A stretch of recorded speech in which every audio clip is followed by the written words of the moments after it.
You're listening to Your Calm Parenting Path. I'm your host Nina, a mindful parenting coach and mum, here to help you go from overwhelmed and reactive to calm, confident and connected with your kids.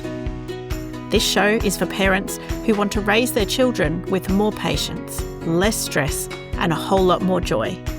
Because small shifts make a big impact and you can build the parenting life you've always wanted.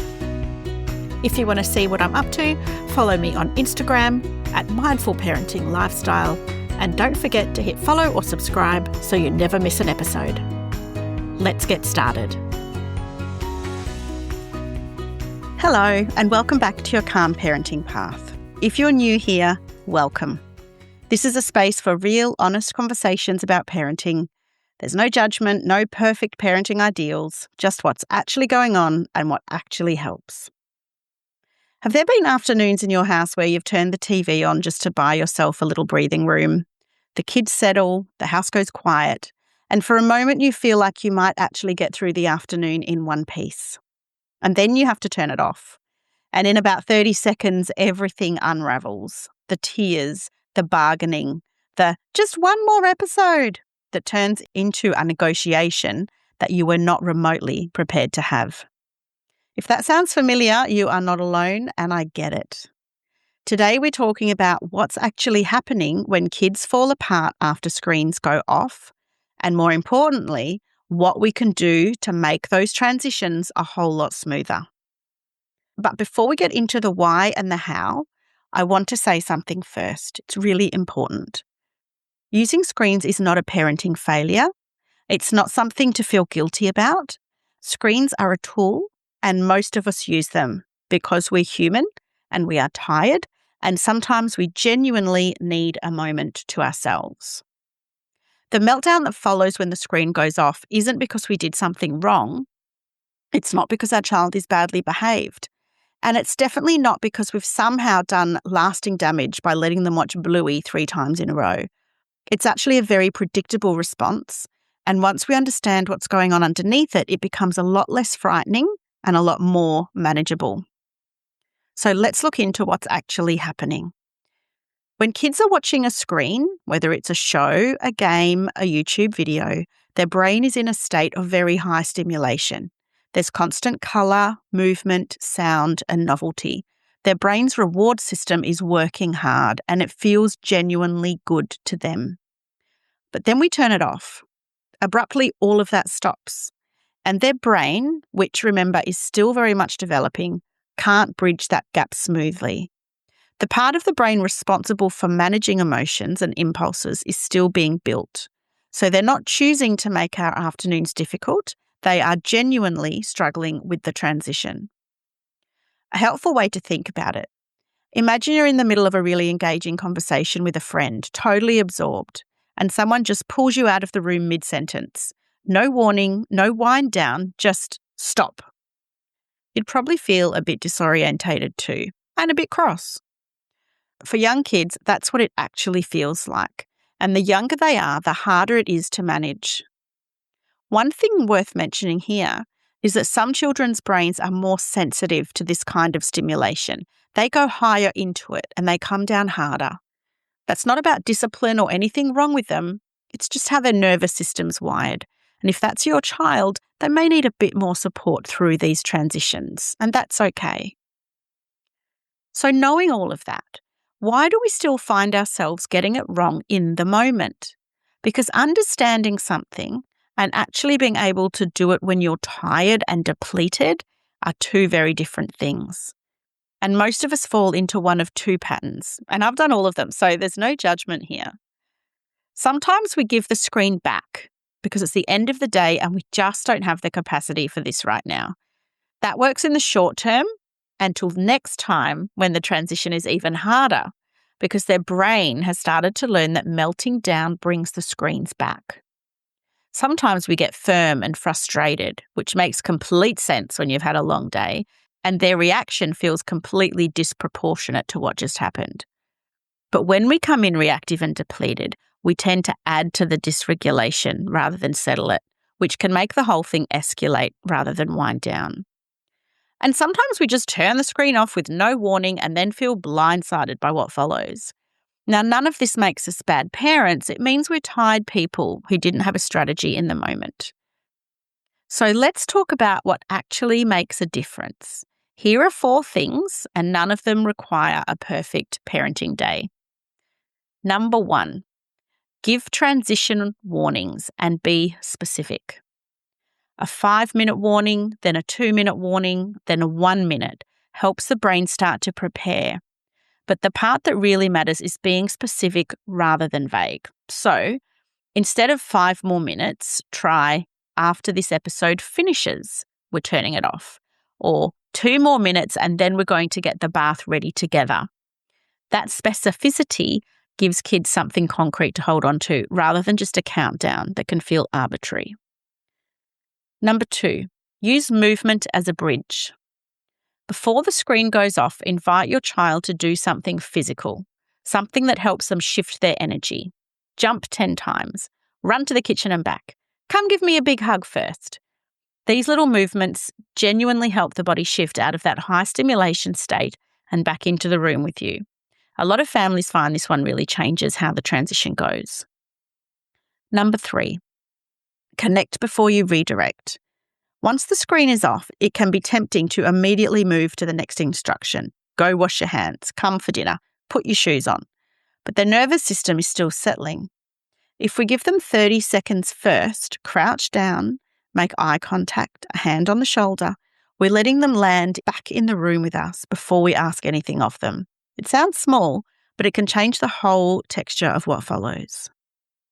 And number 4, keep screens practical rather than emotional. When screens become a reward, so if you behave, you can have screen time, or a punishment, no screens because of what you did this morning, we unintentionally make them feel more powerful and precious to kids. The more loaded something feels, the harder it is to walk away from. This doesn't mean no limits. It means keeping the limits practical and consistent. Something like, we watch after school until dinner is simpler and a lot less charged than using screens as currency. It takes out some of that emotional weight of the whole thing. Now, I want to share what this actually looks like in our house because I find it sometimes easier to picture something when you can hear a real example. Now, this isn't a blueprint. It's just what works for us most of the time. Most of the time. So just for context, I've got 3 boys and one is 6, one is 7, one is 9. So during the school week, they get an hour of screen time. On weekend, that goes up to 2 hours a day, and that's the limit and they know it. One of the things that used to cause arguments was who gets to choose what everyone watches. And we solve that with what I like to call the yellow spoon. It's a rotating system. So whoever has the yellow spoon that day gets to choose. I've actually written a whole blog post about how the yellow spoon works if you wanted to know more information. I'll put the link in the show notes. We also are lucky enough to have 2 TVs and a few different options. So we have regular TV, YouTube, Nintendo, and Minecraft. So if the person with the yellow spoon picks something another kid isn't into, there's always something else they can go to. That's taken a lot of the negotiation out of it. When screen time starts, we look at the clock together. They know what time it's going to end. I give them updates along the way. You've got 2 more episodes, 1 more episode to go, and that way the ending doesn't come as a surprise. Now, when time is up, I'm flexible about where we stop, but within reason. So if they're playing Nintendo, we finish when the board or the round is done. If it's a DV show, we get to the end of the episode, or for a longer show, a natural halfway point. Now, YouTube, which they're only allowed to watch when there's a grown-up around, if they can't finish it, they write down the name of what they were watching, where they got up to, so then they can pick it up another time. One thing I found really helpful is asking them to repeat back what I've said when I give a warning, not in a testing way, just so that I know they've actually heard me, because there's a big difference between information going in and information landing. If they can tell me back 1 more episode and then it's off, I know we're on the same page. Another thing I'll mention, and this one has made a real difference, is that from the beginning, I put the remote in their hands. They are responsible for turning the TV off. I'm not coming in and doing it for them. When the time comes, it's on them to turn it off. That shift in ownership changes the dynamic quite a bit. It's not me versus them. They know the limit, they've been given the responsibility, and they're the ones who follow through on it. And yes, they do watch TV after school most days. I remember getting home from school and putting the TV on, and I don't think there's anything wrong with that. It's a wind down. They've been holding it together all day. A bit of screen time after school is totally fine in our house. Now, one more thing about our system, and I'm mentioning this because I think it takes some of the rigidity out of the whole thing. Screen time limits in our house are for kids' screen time, shows that they choose, games, YouTube. There are two things that I don't count as screen time. One is when I need a break and I put something on that I want to watch, something I know is fine for them to be around. At the moment, it's the Great British Pottery Throwdown. Before that, it was Mr. Bean. They end up watching alongside me, we have a laugh, and it's just nice. That's not their screen time. That's me having a rest with them nearby. The other is sport. I love watching sport, and I actively want my kids to grow up watching it too, because in my experience, kids who watch sport tend to want to play sport. So sport doesn't come out of their hour, it's just part of our family life. And I share that not because your family needs to do the same thing, but just to say it's okay to make the rules work for your family. The goal is a system that's clear, consistent, and doesn't make screens into this loaded, forbidden thing, whatever that looks like in your house. And that brings me back to something I touched on right at the start of this episode, that guilt that so many of us carry around screen time. A lot of us carry real anxiety around it. We've read the articles, we know the recommendations, and yet here we are, reaching for the remote at 5 p.m. because we're running on empty. I get it. Here's what I want you to take from today. The goal isn't to eliminate screens or to have perfectly smooth transitions every time. The goal is just to understand what's happening a little better so we can set ourselves and our kids up for slightly less chaos. Good enough parenting isn't about doing it all right. It's about staying curious, adjusting where we can, and being kind to ourselves when things don't go to plan. If your child melted down today when the screen went off, that was information. It's not a reflection of your worth as a parent. So let me leave you with one small thing to try this week. Just pick one thing from today, whichever feels most doable right now. Maybe it's looking at the clock together when screen time starts. Maybe it's giving a 2-episode warning instead of a sudden time's up. Maybe it's asking your child to repeat back what you've said or handing them the remote and letting them be the one to turn it off. Pick one, try it once, and notice what shifts, even slightly, because small shifts make a big difference. Before I go, I just want to mention something. If screen time battles are a regular thing in your house and you'd love a bit of help working out what's going on, I have free 15-minute screen time audit calls available. We get on a call, you tell me your biggest challenge, whether it's the meltdowns when it goes off, the constant negotiating, the arguing over what to watch, whatever it is, and we come up with 1 or 2 things that might actually help your family specifically. It's not a generic chat, it's focused on your situation. If that sounds useful, the booking link is in the show notes. And that brings me to the end of today's episode. I really hope that you've heard a nice trick or tip that will help you with your screen time battles. See you next week.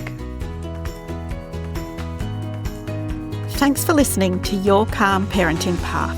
I am so glad you're here. And I hope this episode gave you something useful to take into your parenting journey.